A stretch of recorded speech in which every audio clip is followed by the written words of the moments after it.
Good morning mga kalola ko. Ayan na naman po tayo.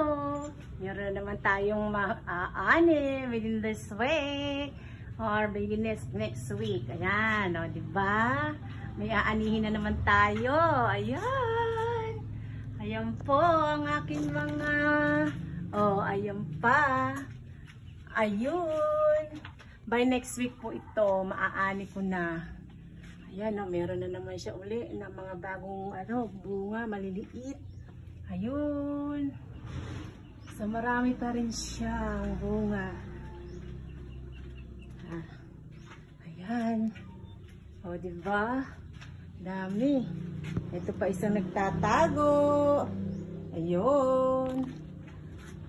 Next week, may maaani na naman akong ampalaya. Sipag at tiyaga lang talaga. Oh, ayan. Bawal ang tamad.